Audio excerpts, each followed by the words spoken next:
without further ado, I'd like to introduce to you Mr. Carl Pritchard. Thanks. Morning. Morning. Thank you. That's better. I appreciate that.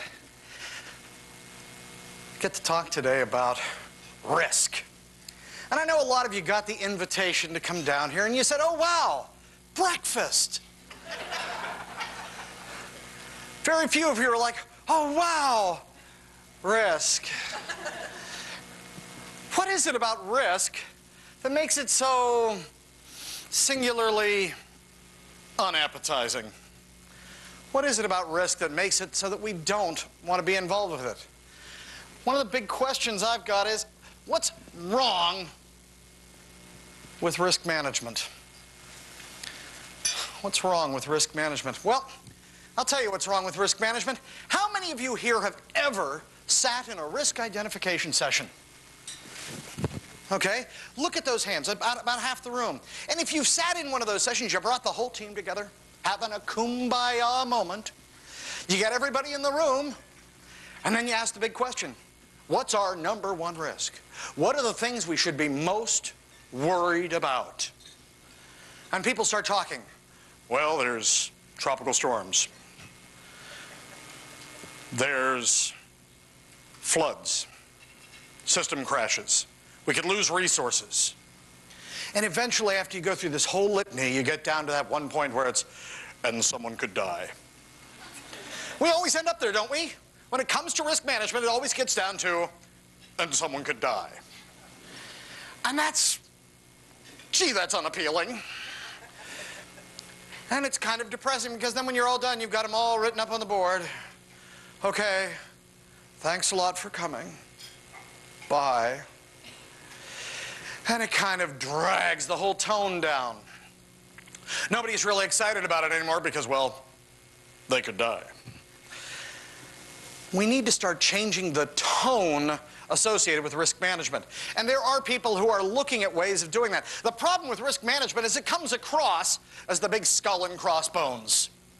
It comes across as a big downer, a big negative in our projects, rather than being perceived as something that's just a little more uplifting. There's a crowd out there on risk management, and it's the opportunity crowd. Now, there's a big force underway right now to do what Deming did in the 50s with defect management. In the 50s, you remember, it used to be defect management. And along came W. Edwards Deming, and what did he do? He changed the name. It's no longer defect management. What is it? It's quality management. Quality management. Doesn't that sound so much better? And so people are saying, hey, this is great. We can do the same thing for risk. It's not risk management. It's opportunity management.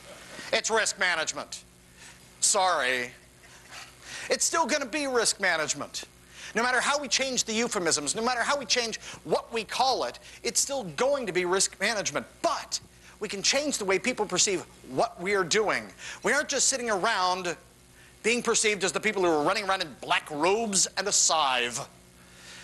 That's one of the things that's horrible is people go, oh, you're doing risk management, aren't you? Yes. And they see us as coming around with the axe. Just a depressing practice. Instead, what can risk management be? It can be, and I love the third term that's up here, planned intuition. Every organization has those people who seem to have planned intuition. Planned intuition, these are, in some organizations, the firefighters. Most of you know, and some of you are sitting there going, well, that would be me. But most of your organizations have firefighters, don't you? And you know who I'm talking about. You hit some crisis, you hit some problem, you hit some issue in your organization, everything's going up in flames on the project. What do? They call the firefighter. And here she comes onto the scene, cape flapping in the breeze, walks up to the fire and goes, hold on. There, it's out. And everybody goes, wow, she is so good. Well, there's a problem with firefighters. How many of you think you have more than 3 firefighters in your organization? You have more than 3 firefighters in your immediate organization. Let's see hands. Okay. If you have 3 or more firefighters, I would suggest to you that at least one of them is an arsonist. There's somebody out there setting those fires. And one of the things we need to do with risk management is take it from where it's firefighting to where it's consistent, process-driven, planned intuition. Because there's one other problem with risk management and firefighters. You've got a firefighter, and it's Jim. This is what you get for sitting up front, Jim. Jim is our firefighter. Thank you, Jim. And Jim's feeling good about his job. He just put out another blaze. And he's feeling real good about it. But another fire comes up, and they call him in. And on his way to the fire, along comes the bus. Sorry, Jim. And Jim gets taken out. The fire's only halfway out at this point, and Jim's not there to finish the job. Process-driven risk means there's another firefighter who knew exactly what Jim was doing, how he was doing it, and why he was doing it. During the course of our discussion this morning, I'm going to make reference to a couple of terms, and I want to make sure we have a common vocabulary, if I might. I'm going to make reference occasionally to PMI. PMI, for those of you who are unaware, which is probably just a handful in this room, is the Project Management Institute. They are the arbiters of all things project management. And some of you are members. How many of you are actually members of PMI? See, you're surrounded. PMI is responsible for the PMP, and as we go through today, some of you are still studying for the PMP. Those of you who are, I'll try and highlight some things that will actually show up on the PMP exam, and things that won't show up on the exam until next January when they make the big switch to PMBOK 2000. PMBOK, that's the other term I'll use. It's the Guide to the Project Management Body of Knowledge. And I remember I got my first PMBOK back in about 1991-92, and I ordered it from PMI, from their publications department. And I was very excited because it was like 90 bucks at the time. And I was thinking, wow, I'm going to get the Guide to the Project Management Body of Knowledge. And I kind of envisioned this shelf of binders. I kind of envisioned the PMBOK, the body of knowledge. And instead, what came in the mail was the PMBOK, which wasn't nearly as dramatic as I had somehow hoped. But what it is it is a common language for project management. Has anybody here never seen the PMBOK? You've never, ever seen the PMBOK. Is there a single soul in this room who's never seen one? You have never seen the PMBOK, sir? This is yours.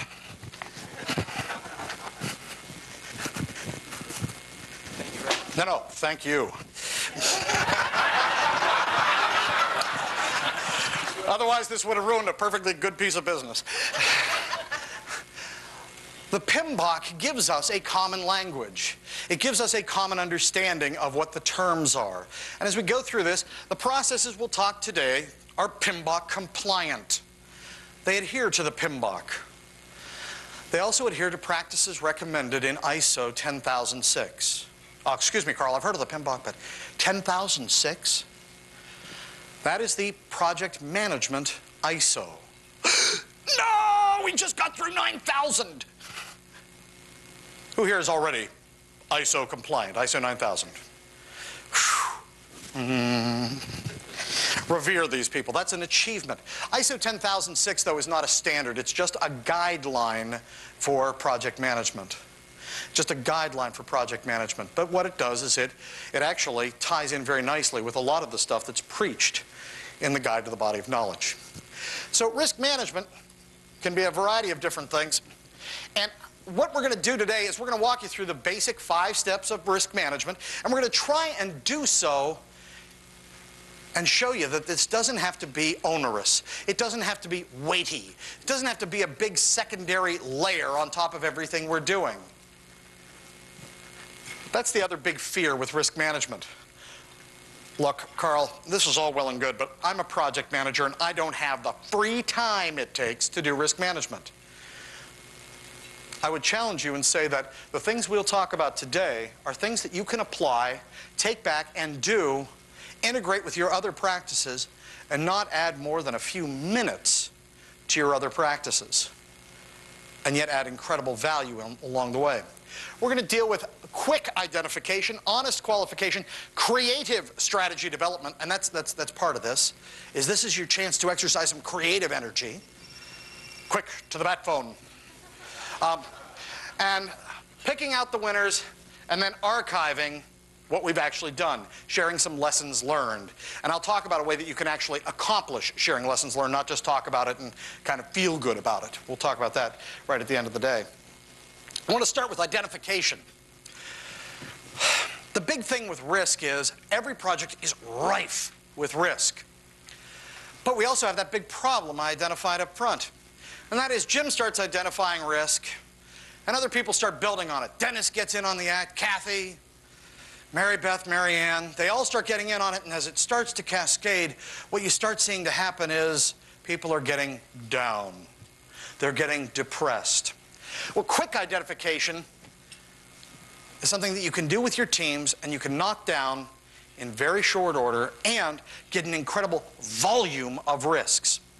In this room, we have about 100 folks here today.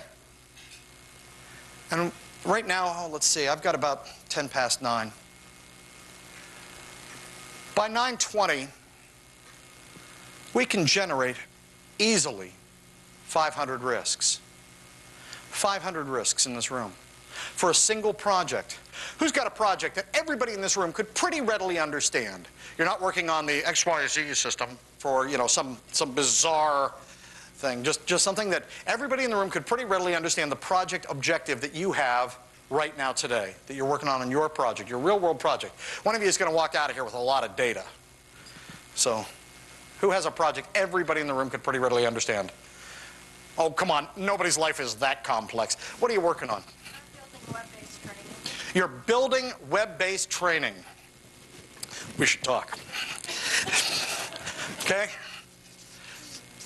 Building web-based training. When's it due? End of September. Building web-based training by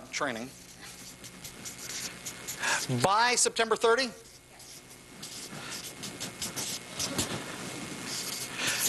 At a cost not to exceed, and you can toss out a specious figure if you're not comfortable sharing it with the group. Okay, thanks. The cost not to exceed $2 million. And how many courses are we talking about? I'm doing one. One course. Whoa. Well, she's got the budget now.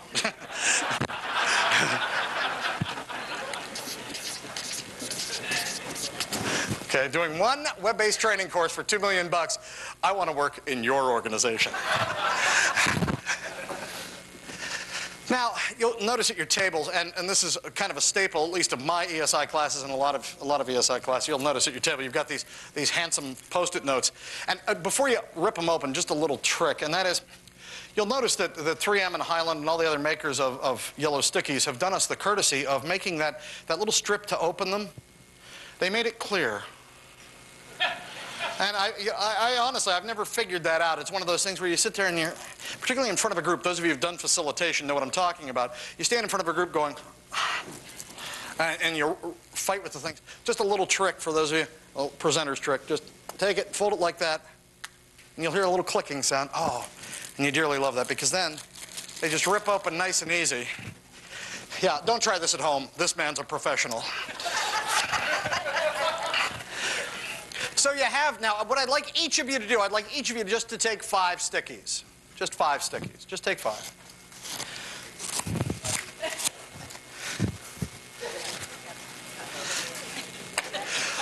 You notice I've got a name up here, and that's Crawford. C.C. Crawford from the University, UCLA. Crawford was an administrator at UCLA in the 1920s. And what Crawford did, Crawford created the Crawford slip. And the Crawford slip is a pretty simple process. You hand out the slips and you state the premise. You state the premise. In this case, we're going to help out, and I'm sorry, your name is Susan. We're going to help Susan out with her project, which is to build one web-based training course by September 30th at a cost not to exceed $2 million. And what Crawford said was, have everybody write down one thought on one slip of paper. Now, before you go writing down your risk, let me just stress one thing about risk identification. One of the places we tend to fall short with our teams. We say to our teams, just document your risks. And they document them, and they write things like schedule. Schedule is not a risk. Carl, you're not on my project. It is a risk. Failing on the schedule might be a risk. It's important to make sure you define the risk event well. You can't just say schedule's a risk. What can toast your schedule is a risk. The things that can make your schedule go up in flames, those are the risks. Those are the bad things that can happen to you. And a risk is a clearly stated bad thing that can happen to you. Because every risk consists of three basic components, and this is on the PMP exam. Three basic components, and they are OPMPs, an event, the probability, and the outcome or the impact, right? The impact. So what I'm looking for here is just the risk event. What's the bad thing that could happen to Susan on her project of building one web-based training course by September 30th at a cost not to exceed $2 million? Just take a minute and write one risk on your first post-it, if you would.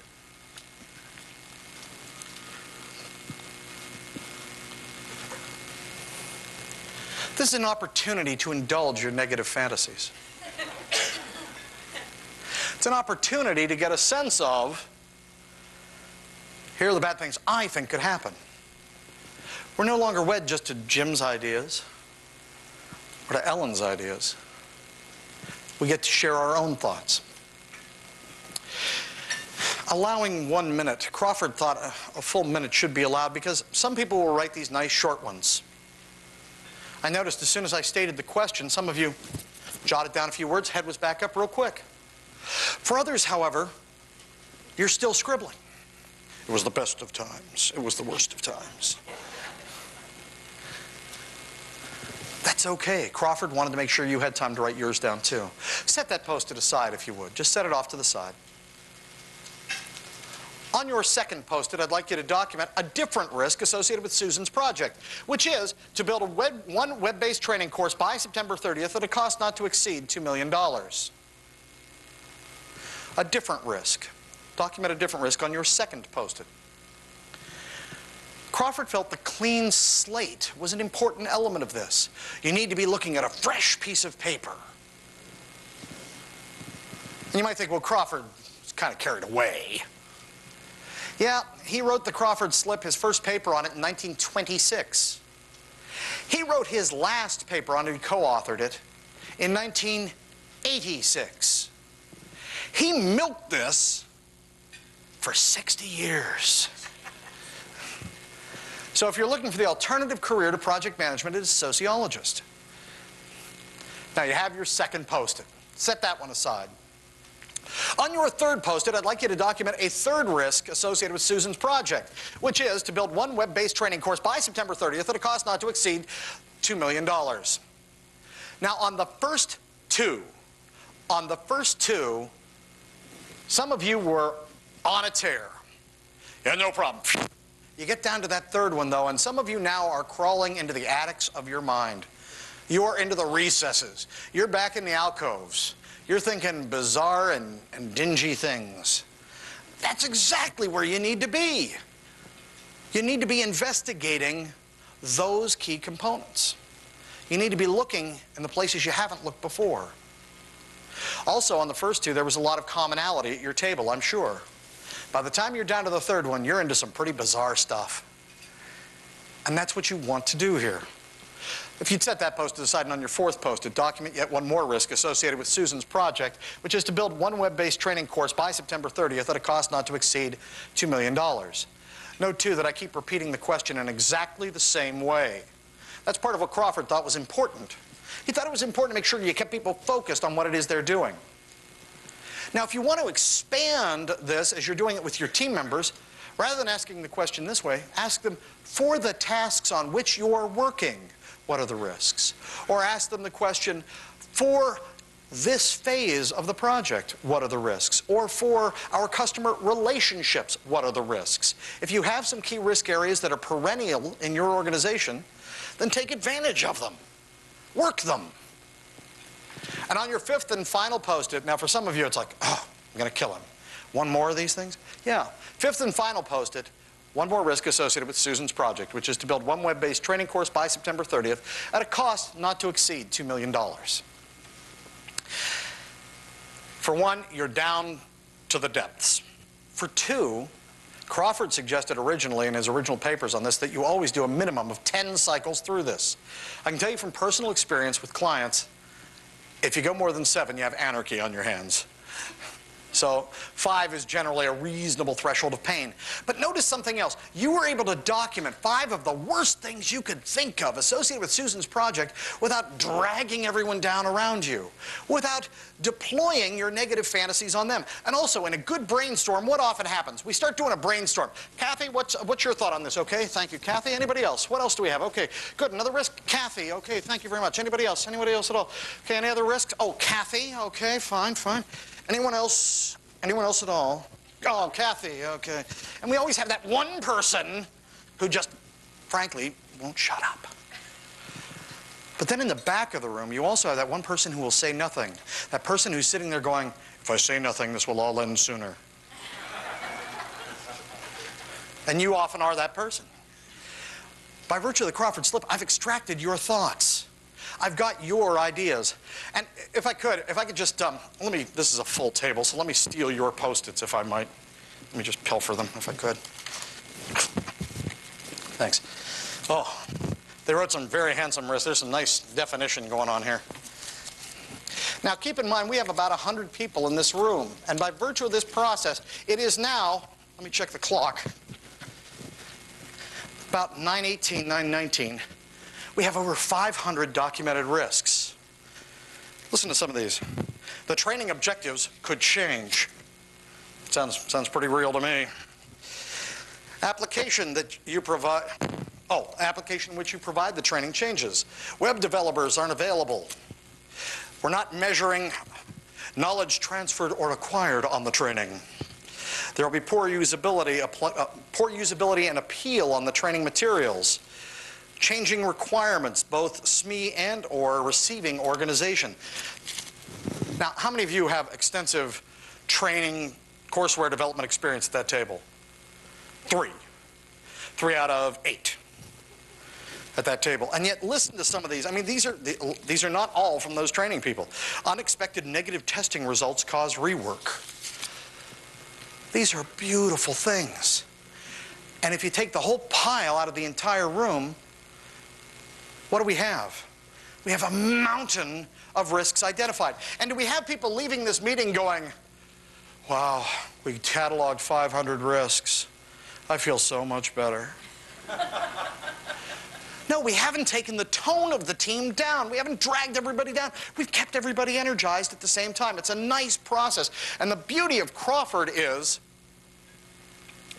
that you capture the information in written form. You can play with it a million different ways now. You can build it into your WBS. You can sort it with an affinity diagram. But the first thing, and if the obvious PMI, risk management process is, we identify risk. What's the next step in the process? OPMPs. Excuse me, I'm misting. We quantify the risks. Now, for those of you who have delved into PMBOK 2000, you know there's another step before quantification in the new PMBOK. They say before we quantify the risks, we need to go in and qualify the risks. And this is the new part of the new PMBOK. Risk qualification. High probability, high impact. That's often a term you hear with risks. That's a high probability risk with a high impact. Yeah, but what's high? How high is high? I live in the Washington, D.C. area, and I have the good fortune of driving down the George Washington Parkway. This is an urban road, but it is surrounded by trees, and it's beautiful. If you're ever driving into Washington, it is the single most beautiful drive to go into the city, because you hit these vistas where, oh, there's the Washington Monument, the Lincoln Memorial, and it's really a lovely drive into town. But I go in at 5 in the morning. I'm an early riser. And one morning I was tooling in, and you'll also find out I have this habit of driving junk. I was driving my Honda Civic, my 81, Honda Civic down the GW Parkway, and I was doing what any sane driver is doing at 5:30 in the morning, about 65 miles an hour in heavy traffic. And there in the middle of the road, Bambi. Now, I don't know how many of you have ever taken out a deer, but Bambi was staring there at the middle of the road, and I did what any sane, right-thinking driver would do in heavy traffic. I jammed on my brakes as hard as I could. And of course, listened as 10,000 cars behind me started screeching on their brakes. Bambi heard it too. And Bambi did that deer thing. You've all seen that deer thing, haven't you? Where they get down into a very tight crouch just before they spring to freedom. Well, she got the crouch part down. I didn't so much run into Bambi as I kind of ran over her. Oh no, she was killed instantly. I could tell because my car was now stuck on top of her. It was a big deer. But now the question comes, people ask me, they say, anything I should know about driving into D.C.? What's my answer? Watch out for the deer, exactly. Oh, deer. Yeah, there are deer. They're everywhere. Now, I recently bought, for the first time in my life, I bought a brand new car. I've never owned a new car in my life. And so now when I drive down the parkway, I know Bambi's husband is out there. And he's waiting to take out my new car. But I have a changed perspective on how high an impact or how low an impact and how high a probability and how low a probability. Why? Because I whacked the deer. Now, each one of you has whacked your own deer in your projects. You know what your deer is, don't you? You know what your deer is. Somebody comes up and goes, what are the risks on your project? We're going to lose resources. They're going to pull somebody away. I got Einstein. They're going to take Einstein away from me. I know it. They always do. Every time I get Einstein, Einstein goes. We have all lived, and those of you who have had that experience, you know that that's your deer. That's the one thing you've run into, and any time anybody asks you, what are the problems on your project? I'm going to lose Einstein. And you fall into that mode. People ask you, what's the probability that you'll lose Einstein? High. Very high. Is it high? Probably not. What do you think the odds are of whacking a deer on the GW Parkway? Give me a number. 1 in 10,000. Now that's an interesting number to throw out because there are roughly 120,000 vehicles a day on the GW Parkway, which would mean we'd be talking about 12 carcasses lined up every day on the parkway. But notice, I influenced that answer. I influenced that answer. Why? Because I infected you with my deer. I have now, you didn't even have a deer worry in the world before. And now some of you who have never had that problem are like, oh, geez, I drive on country roads. And you start getting that nerve. No, and I understand around here, you know, sometimes it's deer, sometimes it's stray cattle. Is that like part of the routine? But we have to ask ourselves, what is honest qualification? How can we make sure that my version of a high is the same as Bob's version of a high, is the same as Ed's version of a high? How do we make sure they're the same? Well, we need to set those for both probability and impact. For probability, how high is high? How high is high? Moderate's always easy. There's always one thing for moderate. The flip of a coin is always the comparison. That's a nice moderate probability. Just as likely to be higher as lower. That's a nice easy one to measure, but we often don't even put that test to it. And we should. When somebody says, that's a moderate probability, so what you're saying to me, just as likely it will happen as it won't. Because in many cases, when they're saying moderate, they're actually saying low. They'll tell you it's a moderate. It's not a moderate. We can do it with value statements. We can do it by comparing. Is it just as likely as not? Or we can start looking at, what do we really mean by high? One of ESI's clients, ABB, has an interesting perspective on what high is. ABB calls it virtual certainty. I love that term. Virtual certainty. What does that mean? Virtual certainty. Hitting a deer on the GW Parkway, is that a high probability in ABB's world? Is it a virtual certainty? No. Otherwise, no one would ever drive on that road. Or we'd pretty much cull out the herd pretty quick.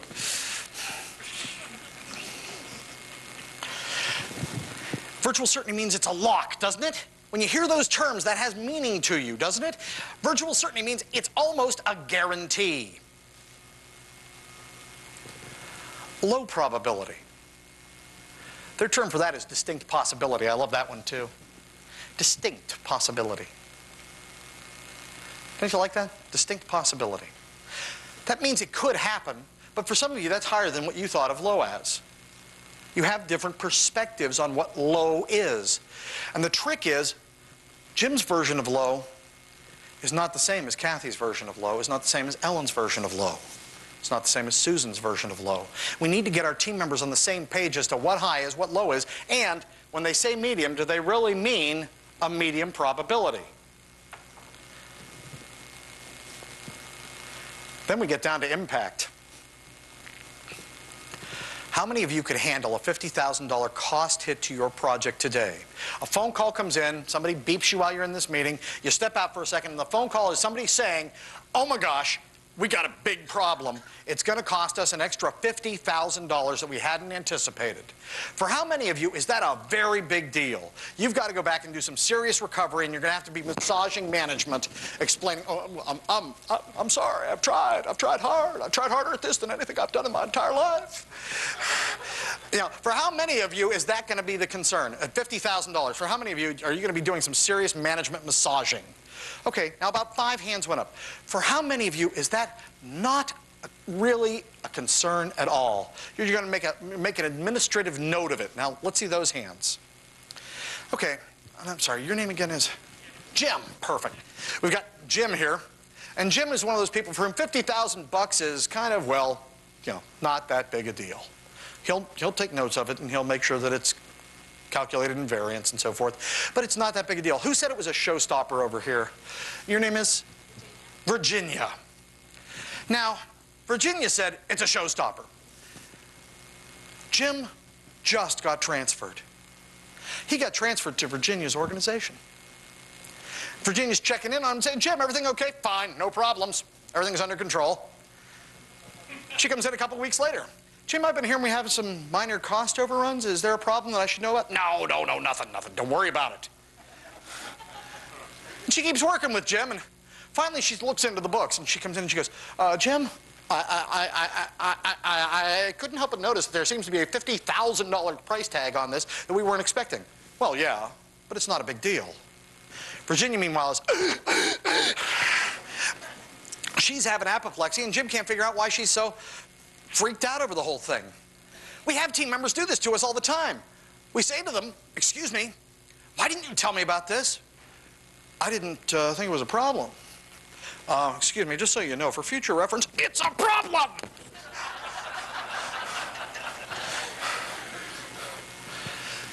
We need to make sure we have common impact values. How much cost can we stand? How much schedule can we stand? Some of you could withstand a 2-week schedule hit.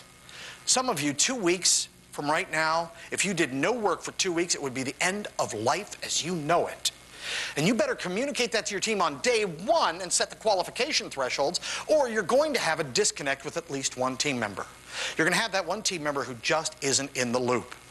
And it isn't just cost and schedule. It's things like quality. Oh, we can't accept any variance from quality, Carl. Please. Tell me you never vary from a requirement. Never! Even a documentation requirement? Well, those don't count. Where can we afford to give and where can't we? If we don't set those qualification thresholds up front, we have a problem. Dr. Flynn Aukie, who teaches at Virginia Tech in Blacksburg, Flynn teaches a lot with ESI as well and is a good friend of mine. And Flynn did an interesting study. He said rather than trying to get people to come up with high, mediums, or lows, just do a spectrum. Just give them a spectrum and say low, moderate, and high, and have them just plot a dot or an X someplace on the spectrum. He did a lot of research on this in his civil engineering group. and found that it tends to be almost as accurate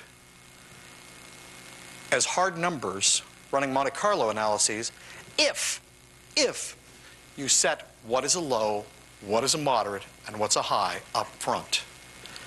That's the real key here. If we don't set what those are, we will not have consistent values.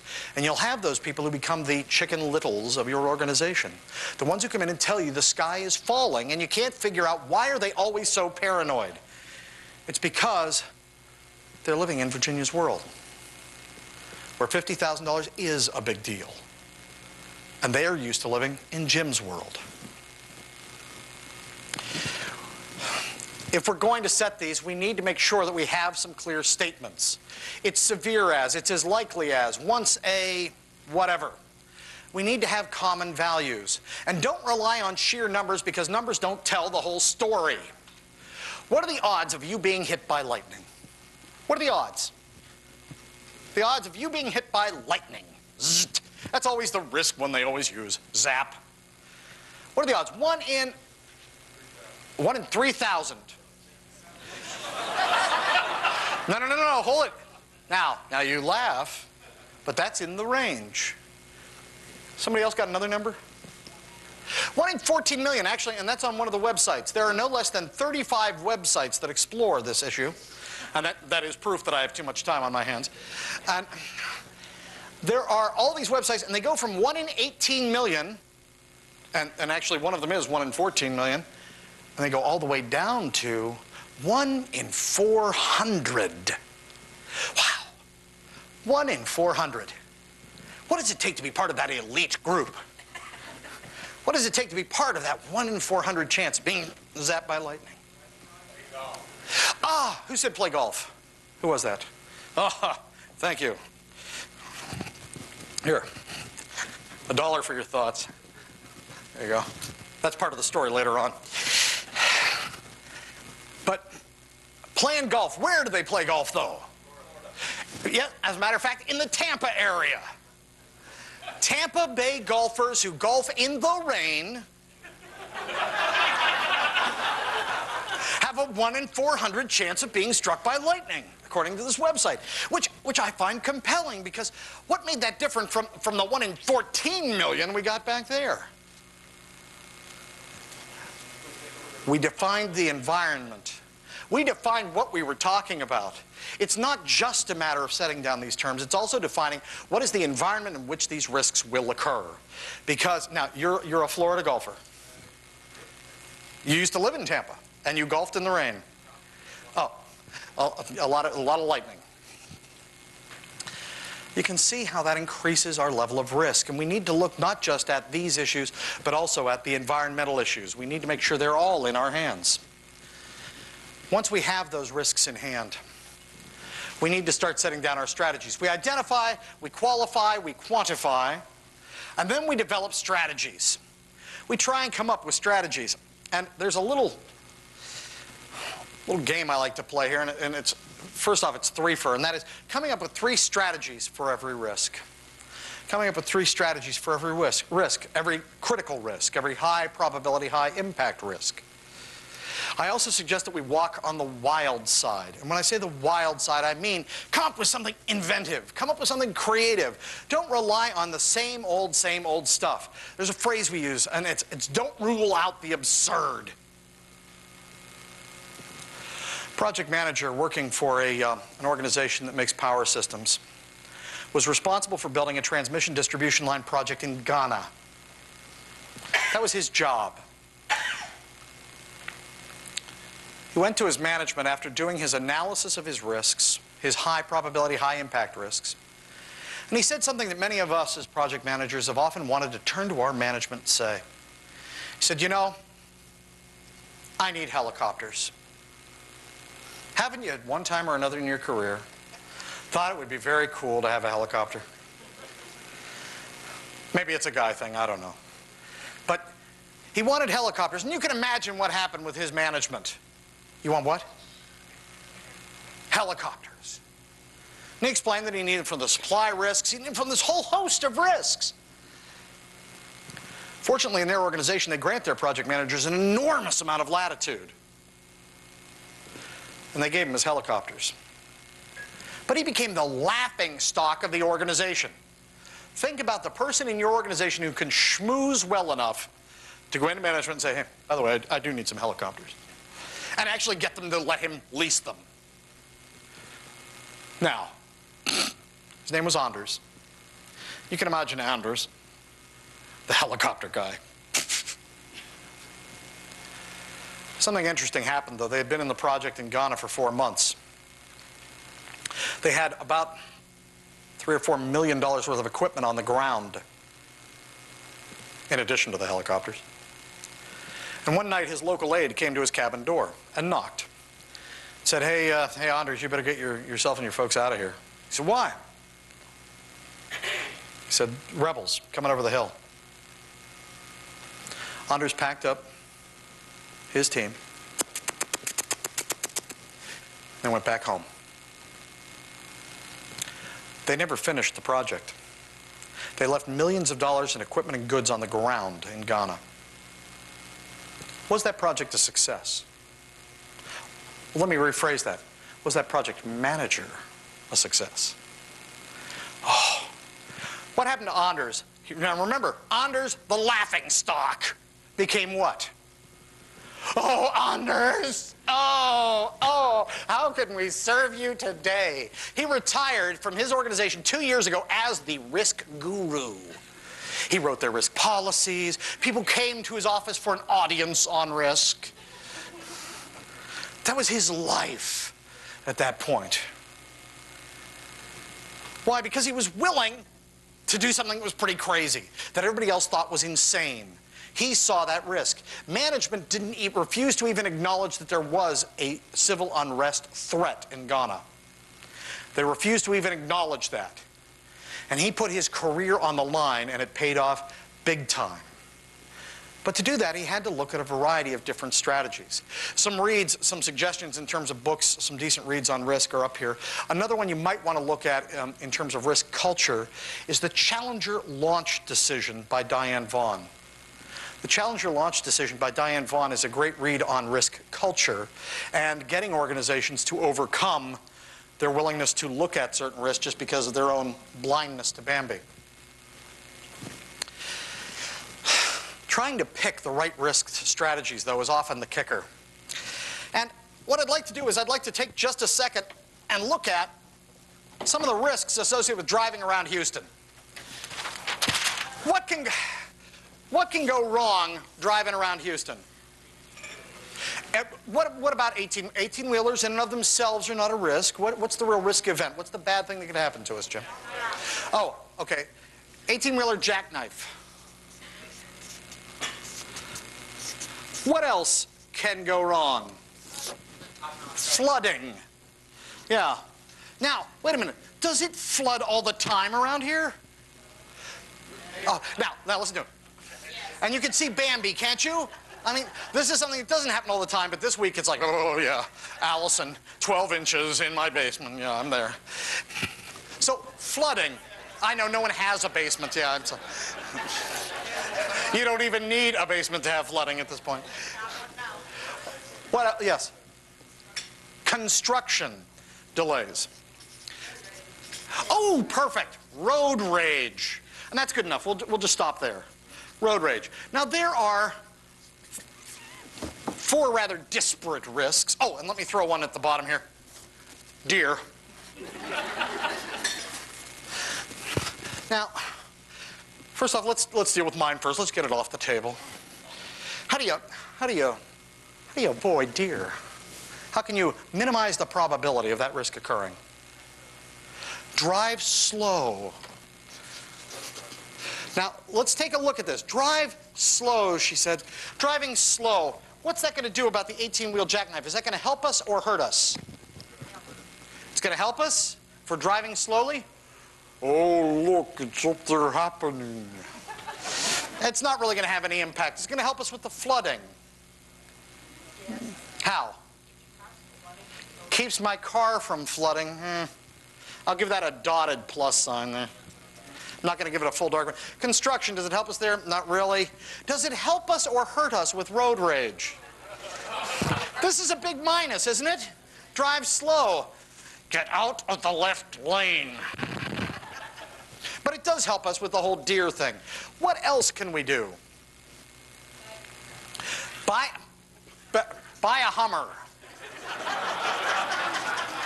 I'm getting a Humvee. I'm going to get the big one. Now, 18-wheeler jackknife, is that going to help me? No, yeah, I'm going to drive over it, yeah. I don't think so. Going to help me with the flooding? Yeah, sure. Going to help me with the construction? No, they normally won't let you off-road around the construction. Going to help me with road rage? Try me. Yeah, I think so. Going to help us with the deer? Unless it's a very big deer. Yeah, okay. Well, that's looking promising. Oh. Helicopters. Does that help with the 18-wheeler? Flooding? Construction? Hey, check it out. I'm loving this. What about road rage? Is there anything else we can do to ameliorate road rage? Carpooling. I can carpool. That way they've got another target. Okay? I can carpool. So to help us with the 18-wheeler? No. Flooding? We'll all go together. Construction? No, but it does help with the road rage. Okay. Didn't help with the deer. Unless you consider, you know, Jim to be your kind of other impact bag. My mother's thing was always deer whistles, by the way. That was Mom. She's got them on her Honda. And I was always like, Mom, those things don't work. And she's always like, I've never hit a deer.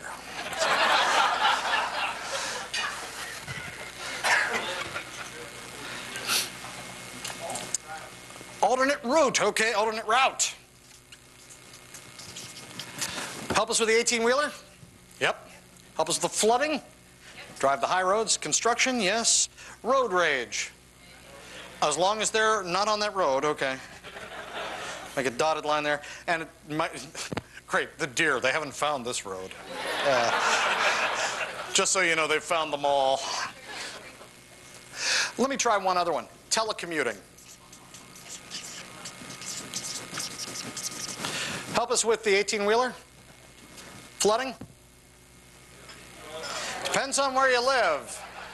If you're living south of town, there aren't enough surge protectors. Go around. So, help us with the construction? Yep. Road rage? Yep. The deer? They're not in your living room. Now, and so you see management, we're down to a limited number of options, and frankly, I think the helicopter is the best one. But if you can't buy into that, I'm thinking a Hummer. And if you can't buy into that, I guess I'll just have to telecommute. It allows us to present an argument. It also allows us to do something for management that they often don't get to do.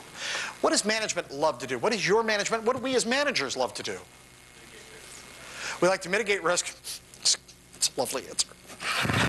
We love to mitigate risk, but we also like to make decisions, don't we? We always feel like we have all this responsibility and no authority to make decisions. Well, these are some decisions we get to make. And most of us have been in that management meeting where management says, I've got an idea, we'll buy deer whistles for everyone. And you're like, no. It's not going to help. This makes your case. This buys you some stock. It gives them some sense of where you can go. And it allows them to make the intelligent decision for you. And if they happen to go, well, no, I'm thinking Hummer. And you're like, okay, sweet. You've presented options that you and they can live with. And you've also mitigated multiple risks with a single strategy, rather than trying to come up with one little strategy for each and every risk, because that's way too much work. We don't have that kind of time.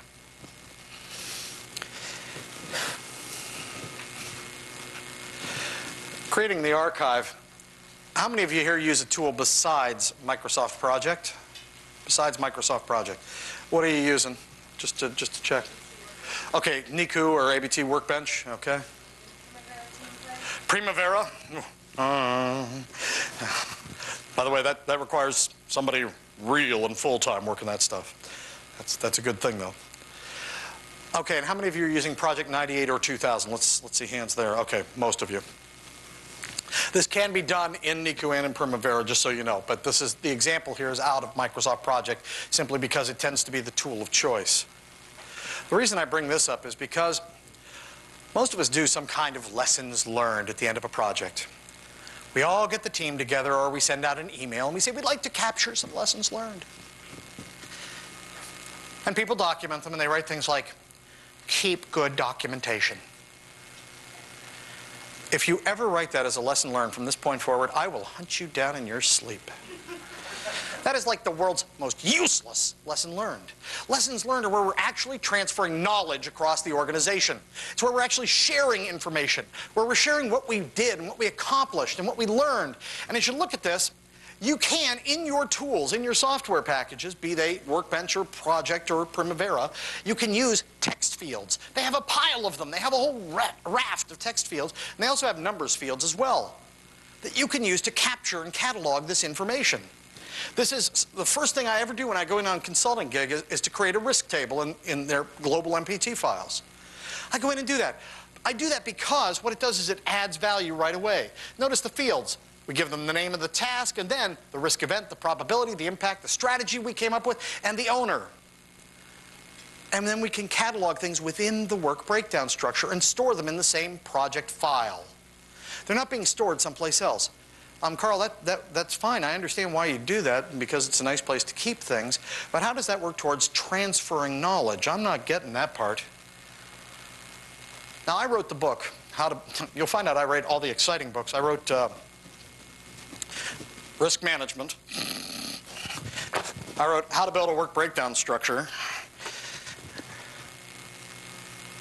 And when it came to how to build a work breakdown structure, I actually wrote it as if you write them. I will lay money that a lot of you have never really wholly written a work breakdown structure from the ground up. Where do you get your work breakdown structures? Where do you get them? Be honest. Where did you get your last WBS? Previous job? Your neighbor? I surfed the land until I found an MPP file and I stole it. Most of us borrow them from somebody else's project, don't we? Or our own past projects, don't we? That's where they tend to come from. And as such, what happens now if Susan captures all of her risks for her project in her MPP file? She documents them all. She has her strategies and how they turned out. Along comes Stefan. Stefan's looking for a WBS. Finds one. Steals it. Starts modifying it for his project. And as he's working on it, what happens? He goes over and he goes, what's this risk table? What's in there? What's cataloged along with all the work? All of Susan's risks and how they turned out. All the things she was afraid of and how they turned out. All the strategies she came up with, which ones succeeded, which ones failed. It's all captured and cataloged, and there's actual knowledge transfer going on. The problem with classic lessons learned is Jim writes them, and he writes them beautifully. And what does he do with them after they do their lessons learned section, or session? What happens to them? Oh, yeah, I love that. There's kind of a hand fake in the back going. Yeah, they wind up in the files. They wind up being archived. They're on the shirt, they're in the binder, and it's a nice binder, on the third shelf down in your office, never to be heard from again. 3 years later, somebody's cleaning out the office. What are these? Oh, this was Jim's project. What a great pile of stuff. Funk. And it winds up lost to the ages. If we create this kind of an archive, we buy ourselves an extraordinary capability to then track information and to share it across the organization. The key word here is retrieval. Getting information back. Sharing information across our organizations. The thing that's interesting is during the course of the past hour, some of you have heard stuff and said, oh, I'll steal that. And there have been certain things that I've hit upon and you've been dismissive. Well, I'd like to share just one other story. When my wife and I moved into our house, we purchased our current home about 7 years ago. It's an old home. It was built in the 40s. When we bought our house, we did the final walkthrough. Some of you have had that experience of the final walkthrough in your house. We were doing the final walkthrough, and I live in Maryland where we have basements. And I was doing the final walkthrough, and I was just about heading down the basement stairs, and the previous owner said, "Mr. Pritchard, these are not the words you want to hear from the previous owner when you're about to enter the basement." "Yes." "Before you go down there, we forgot." "Yes." "Well, we forgot to clean everything out. We didn't quite get there." I said, "Well, what didn't you get?" "We didn't get rid of all the tools. We forgot Dad's workshop at the estate sale. So the pegboards are still down there. The tools are still hanging on the walls, and his workbenches are still down there, and all the nail bins and everything else. We can have somebody haul them away, or we can just leave them there." And I said, "Oh, that's okay. You can just leave them there." Yes! So, at this point, I was like the happiest man on the entire planet. I had all these toys. I have an Allen wrench that is this long. I have no clue what it does. But I have one. And the beauty of it is, if I ever find that hole, I'm sticking it in it. And I'm going to turn whatever it turns. I really don't care. The other interesting thing is I've used that for myriad other things. It's a great whacking tool. It really is. It's wonderful for that. It's very good at that. I take it out and I regularly, my wife will be like, "Is there some way to get that thing down?" "Yeah, no problem." It's like, maybe that's what it was meant for. And I don't really know. And I don't really care. And the reason I bring up this seemingly tangential story is because what we went through today was a whole little bevy of quick tools. And some of them you're looking at right now going, "I have no clue how I would ever use that." And yet, it's nice to have them on your shelf, because sometime you're going to find a use for them. You're going to find that perfect fit hole. Other tools you're going to look at and say, "Carl described it real well, but I'd never use it for that, but I know exactly where I can use that. Perfect. I am all game for that." Don't feel compelled to necessarily make everything fit into precisely the box we try and shove it in here. Make it work as it will work best in your projects. But that which you do consistently, and share the information across your organizations. Project management is about information shared. Toward that end, as we close out, I'm going to tell you the same thing I tell everybody at the end of every presentation I ever do. And that is, this may be the end of our presentation together, but it's not the end of our relationship. And toward that end, these are my email addresses. If one doesn't get to me, the other one will. It's cpritchard@esi-intl.com or carl@carlpritchard.com. I check them both every day. I respond to email always within 24 hours. Always! And I love this, because I always have somebody go, "Christmas?" So every Christmas Eve, I get this little flurry of email that says, "Hey, Carl, just checking." And every December the 25th, I'm typing out a whole bunch of emails and say, "Ho, ho, ho." The reason I'm giving you this information is because our hosts here today, ESI, are committed to information shared. They believe in sharing information. That's kind of what it's all about. And as such, it can't stop here. You don't learn implementation in a 55-minute session. You learn implementation over time, and you run into headaches. "Carl, I tried getting everybody on the same page on what our threshold should be for cost, but that's just not happening." Well, email me. Courtesy of ESI, I'm now the cheapest consulting you've ever found on the cost of an email. If you have some issue about how to implement something we've talked about here today, pop me an email. If you have some question about ESI's programs, pop me an email. If you need a project management shoulder to cry on, pop me an email. We are most sincere when we say that if you don't share this information, we're not going to improve the profession. And that's really what this is all about, otherwise you wouldn't be here this morning. That said as well, where's Chris? There you are. Okay. I'm going to hand it off to them so they can do their fond farewells. But before they do, since this is kind of the end of my piece of this, let me just say my little ending bit, and that is, I can't tell you how much I appreciate you coming out this morning, because this is an hour lecture, and those are 20-minute chairs. And I appreciate your time, your energy, and your commitment to the profession, and I really hope we can be of some future service. Thanks a lot. Enjoy the rest of your days.